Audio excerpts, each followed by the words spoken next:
Hello, hello, hello, mbolo tout le monde, j'espère que vous allez bien. Welcome back again guys dans le Papola Mindset. Moi c'est Papola, je suis étudiante dans le Business Administration. Et les gars, je suis juste passionnée par le fait de partager différentes connaissances et aussi d'apprendre. Aujourd'hui guys, on va faire une story time. Yeah, une story time. Je vais vous raconter mon parcours, comment j'ai fait en fait pour venir ici aux États-Unis. C'est tout à l'heure. Mbolo encore tout le monde, j'espère que vous allez bien. Moi de mon côté je vais bien, désolée pour ce gap, like this big gap, I'm so sorry guys, je sais que je vous ai tellement manqué, moi aussi m'avez manqué là. Yes guys, I miss you too.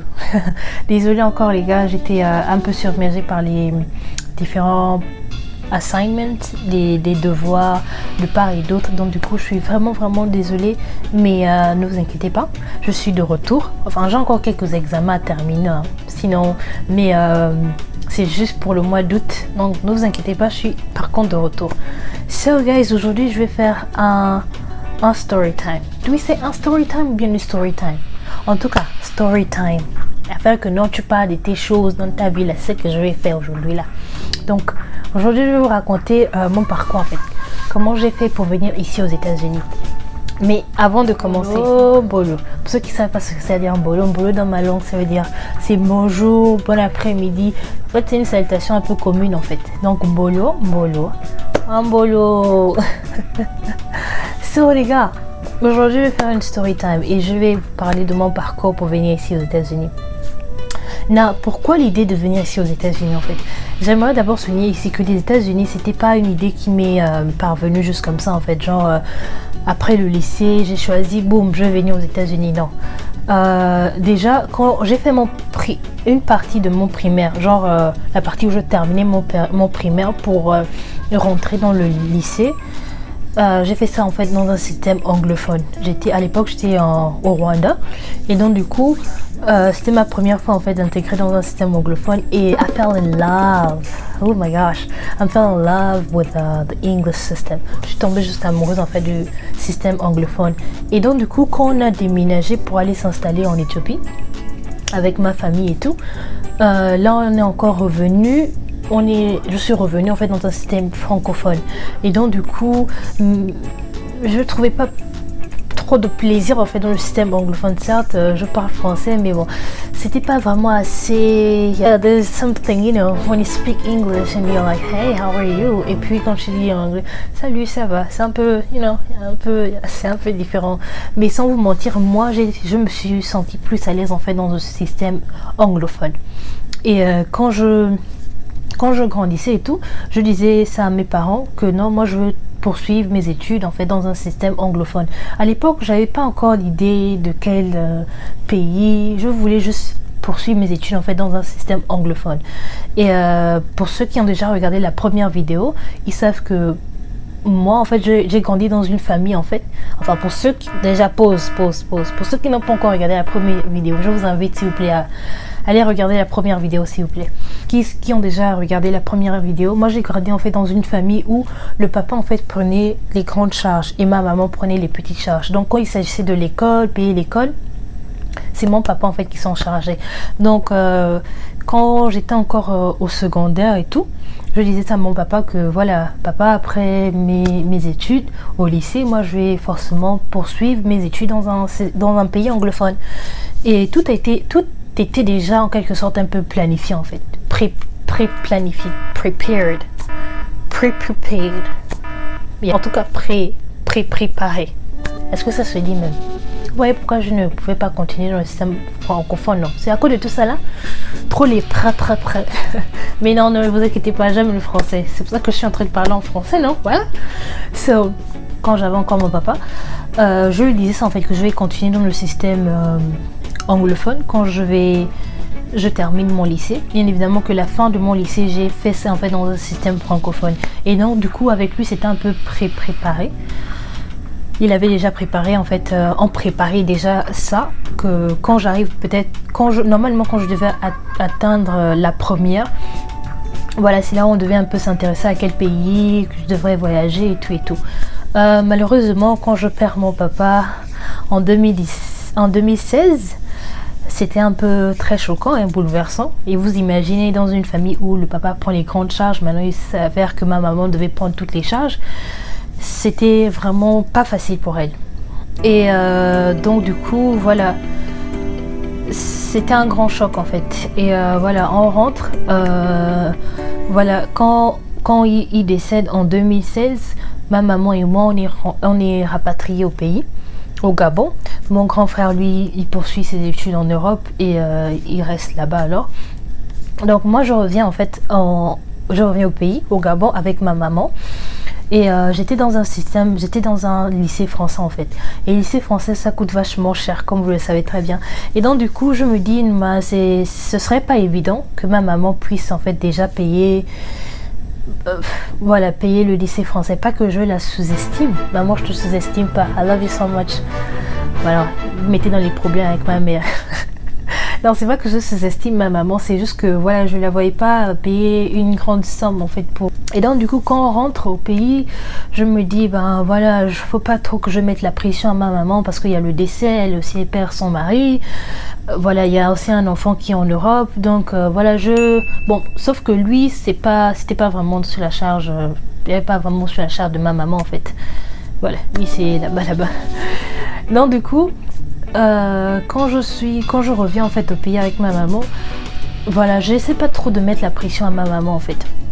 Maintenant, voilà, à un moment, elle me dit, ben voilà, Papola, you know what, je vais essayer de te payer les études en fait pour poursuivre tes études dans un lycée français, mais juste mets tout ton courage et tout ton effort en fait. Je me dis, really, of course, I'm gonna put all my efforts. Ma'am, kidding me? Bien sûr. So, elle me met je poursuis en fait mes études dans le lycée français. Ça marche, ça va et tout. Et après, je pense à partir de la seconde, c'est à partir de fin première, début première, fin première et tout, que je sais pas comment dire, je sais même pas comment expliquer, cet amour pour le business en fait surgit en moi, ça naît en fait en moi. L'histoire de l'entrepreneuriat, de devenir une grande femme CEO, parce que je me dis, ma maman, c'est pas quelqu'un qui a fait beaucoup de longues études en fait. C'est pas quelqu'un qui est arrivé au niveau universitaire. Et il y a plein de femmes au pays qui n'ont, après que leur mari meurt ou bien quand leur mari n'est pas là ou apte à leur aider, elles sont pas aptes en fait à aider ou encore à promouvoir pour leurs enfants. En fait, quand je regarde ça, je regarde ma maman, je me dis non, je dois être une femme indépendante, je dois cette envie en fait, en tout cas de devenir entrepreneuse, de devenir une businesswoman née en moi.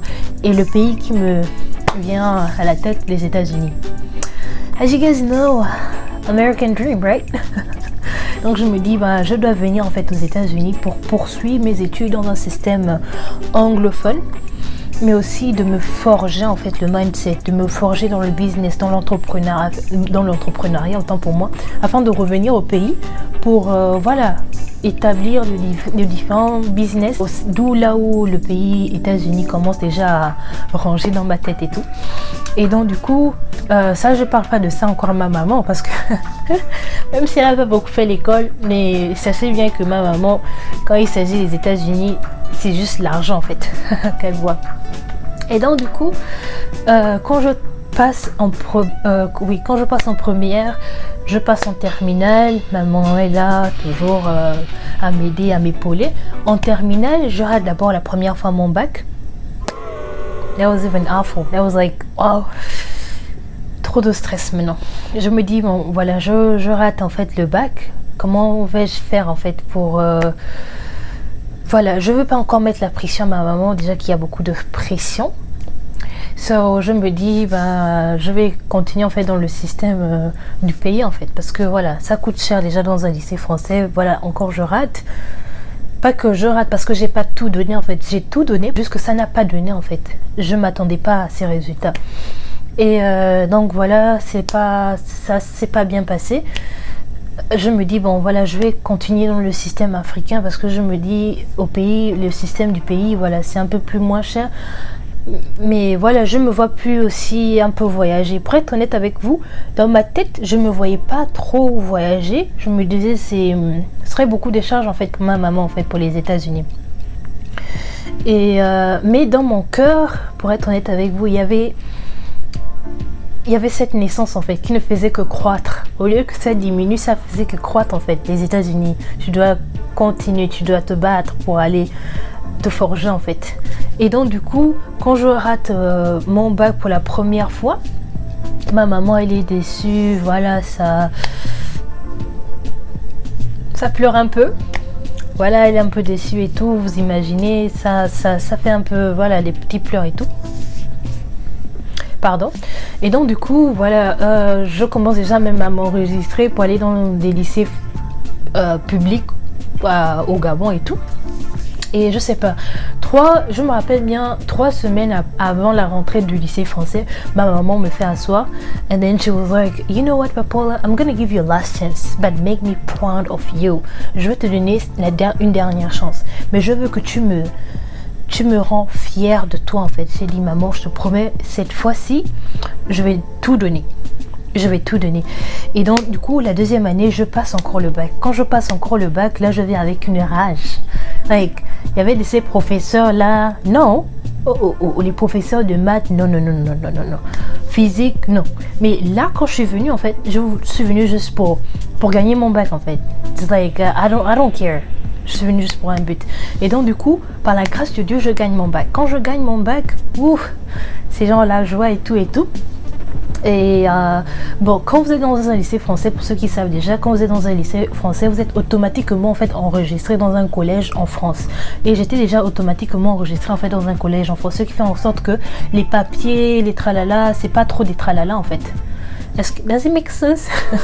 Non, je répète, les papiers et les démarches des papiers, c'est pas trop les tralala en fait, parce que vous êtes déjà enregistré là-bas. Donc du coup, j'étais déjà enregistrée. Pour ma maman, c'était it was a big relief, c'était un soulagement parce qu'elle se disait bon voilà, avec son bac, elle va se débrouiller, elle va aller en France parce que avec les aides et tout, elle va juste se débrouiller parce que ma maman me connaît en tant que débrouillard.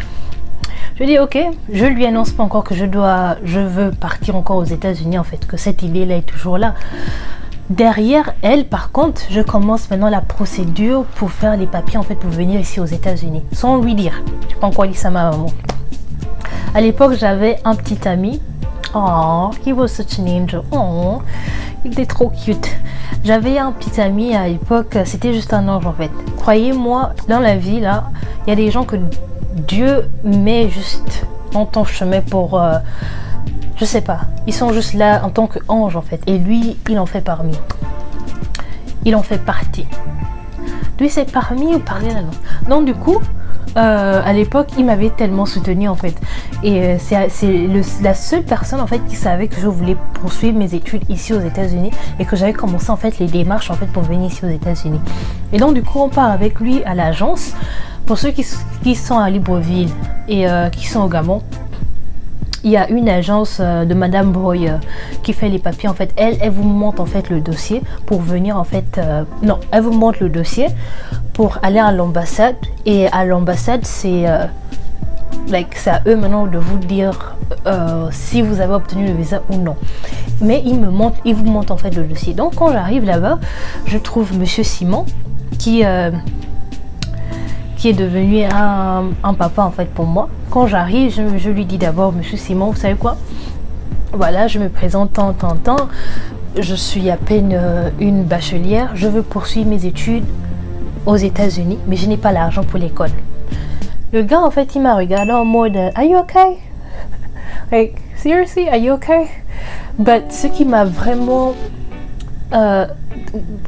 what really fascinated me, ce qui m'a vraiment intéressé en fait avec le gars, le papa, ce qui m'a vraiment touché en fait, c'est que il ne m'a pas underestimated.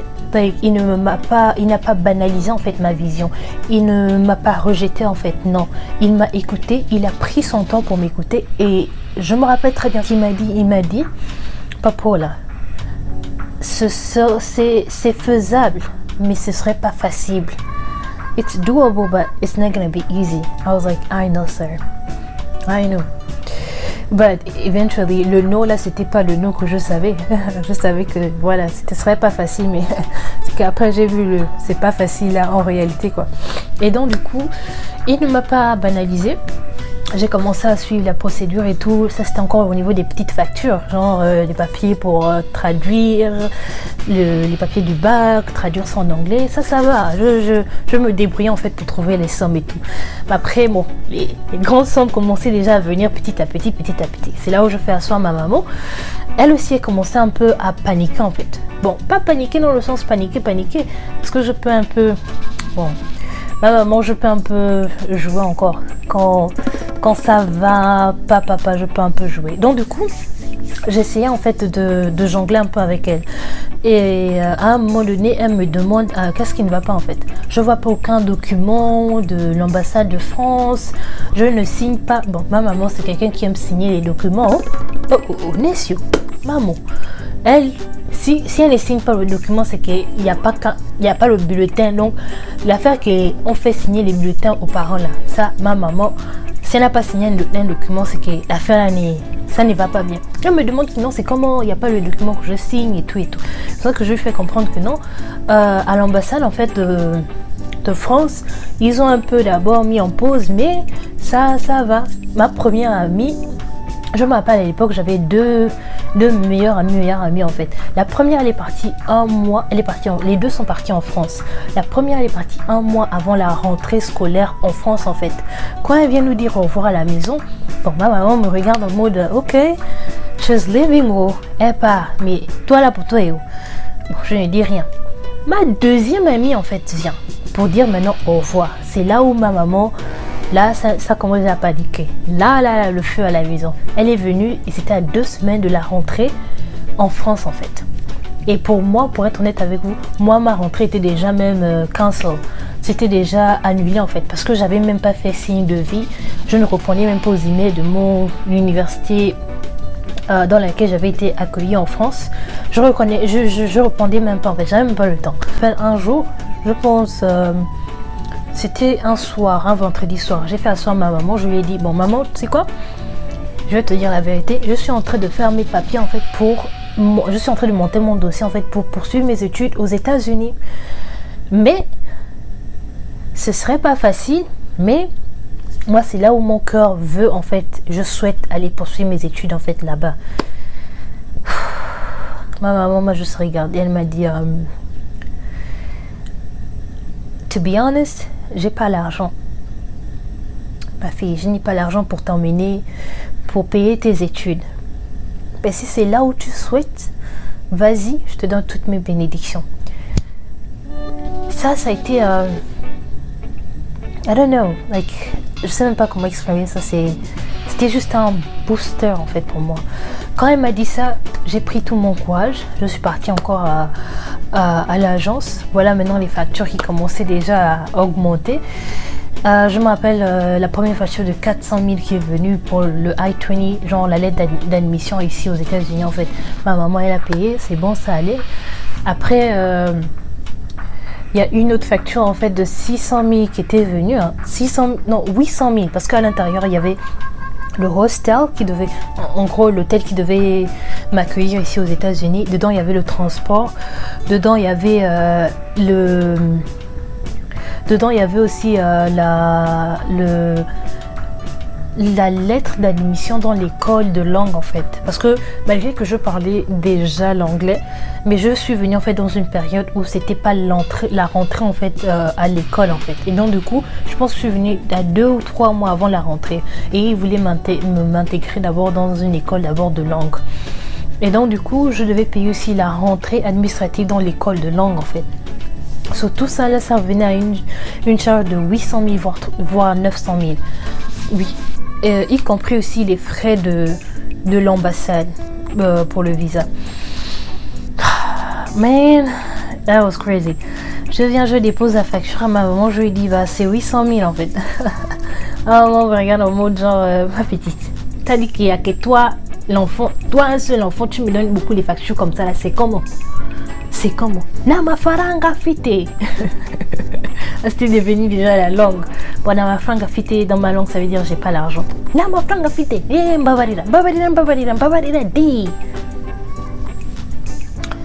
Hold on, man. Je sais que tu n'as pas l'argent, mais bon, tu es obligé en fait. Et malheureusement, elle n'avait pas l'argent. C'était difficile. C'était vraiment difficile. À un moment donné, je me rappelle, elle est venue avec 300 000 et c'est tout ce qu'elle pouvait trouver. Et voilà, après j'ai perdu courage à un moment donné parce que je me disais, là c'est tout ce qu'elle a. Qu'est-ce qui va se passer en fait? Pour le billet, j'ai pas l'argent pour le billet. J'ai même pas l'argent pour... ça c'était juste la rentrée en fait de l'école. Mais qu'est-ce que je vais payer en fait l'école? Avec quoi vais-je payer l'école? Avec quoi vais-je loger, me nourrir? Je vais faire comment en fait? Sans vous mentir, ça jaugeait dans ma tête. Ça, j'arrivais même pas à dormir. Mais dans mon cœur, j'avais... I don't know what it is. I don't know, to be honest. Mais dans mon cœur, en fait... Excusez-moi.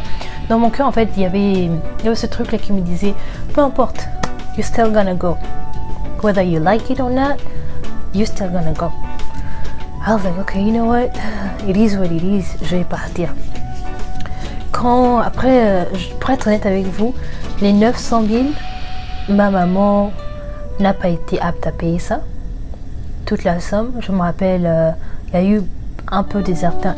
Beaucoup de personnes ont un peu... Bon, même pas beaucoup de personnes, 3 personnes ont intervenu.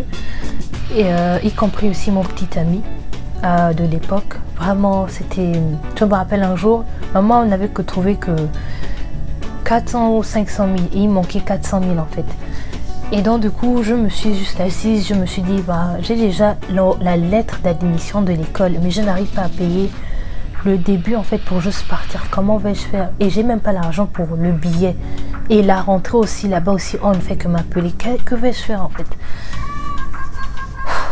It was just too much. C'était juste beaucoup en fait dans ma tête. Et je me rappelle, je suis juste partie à l'église. J'ai prié. C'était même arrivé à un moment donné là où je prie. Je demande à Dieu, je parle à Dieu comme si c'était un homme que Dieu, Seigneur, pardon. Kokol Batia, fais quelque chose. Comme Dieu est bon, on a finalement trouvé la somme.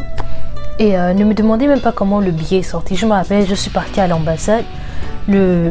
Quand je suis arrivée à l'ambassade, la dame m'a fait l'interview et tout. Elle m'a dit non, venez récupérer votre passeport le lendemain.